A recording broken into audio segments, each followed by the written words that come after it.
Guys, oh, nakakainis. Wala stick na yan. Grabe naman itong si seller na to. Tingnan mo, umiilaw pa yan, oh. Umiilaw. Pasin nyo ganyan, umiilaw yan. Tapos pag titingnan mo yung kanyang motherboard, naku po, bakit mayroon 8GB RAM? Okay? So yung memory card niya ay 8GB na. Tapos yung kanyang CPU, mabilis din. So kung titingnan natin, ganyan, no? Ganyan ang itsura niya. Tapos ang dami pa niyang ano, kung pansin nyo, nakakawalang gana talaga ito, yun. Nawala ko ng gana na hindi sila pansinin. Wow! So, ito po ilang araw ko nang ino-observe. Ano po? Pansin nyo yan, by computer get 6 gigs. Pansin nyo yan, so mayroon siyang RGB mouse, RGB keyboard, computer speaker. So, yan po yun, oh, computer speaker natin. Tapos, mayroon pa tayong USB Wi-Fi adapter. So, yun, oh. So, nagagamit ko siya wireless ilang araw na. Nag-online class ako.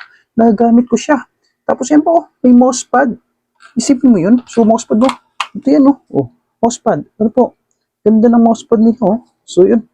Tapos, yan pa, oh. Meron siyang 1.5 kable. Tapos, 1 piece RGB LED fan. So, yun, oh. Pansin nyo naman. Napakagandang computer na ito, no? Kaya ako ay talagang hanga dito. Tingnan mo yun namang specs niya, oh. AMD E8 na. So, yun, oh. For CPUs, 3.5 GHz. Grabe naman itong si seller na to. Tapos yan, 8 GB, 8,192 MB. So, pansin nyo yan, no? Pwede pang madagdagan kasi nga may slot pa doon, oh. Sa ilalim yun. May isa pang slot, oh. Nice! Grabe naman itong si seller na to. So, kung ako sa inyo, bumili na kayo nito, baka maubusan pa kayo, no?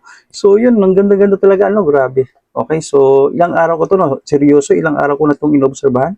Pero ang ganda niya, no po? So, nagagamit ko siya sa aking online class. Nagamit ko din sa aking virtual machine. Yan, oh. Oh, nag-work na siya, oh. Virtual machine yan, ano po. Napakatakaw niyan sa spaces. Naglalagyan sa ibang computer. Pero dito, oh. Ganda, oh. Yun. Magdi-next lang tayo, yun. Gamit na gamit natin, oh. Sa virtual machine. Napakalakas ng ano nito. CPU, pati yung RAM niya. So, pwede pang dagdagan. Grabe naman ito si seller na to, oh. So, dapat matagal na ako nakabili ng ganyan, no? So, may pang-backup na tayo na computer. Anytime na magloko yung laptop natin, pwede na tayong mag-online pa din. So, salamat, no, seller. So, keep it up. Okay? So, yun, napakasaya ko lang kasi nga, itong pinilig ko kasi nga may mga pinagpilian akong specs at saka yung mga prices. So, ang baba lang ito, mura lang, oh. Nandiyan sa ating yellow basket. 5,000 plus lang. Ano po? So, yun. Okay, thank you, seller. Okay, God bless. So, deserve to, no? Deserve. Okay, deserve sa magandang feedback. Okay, thank you.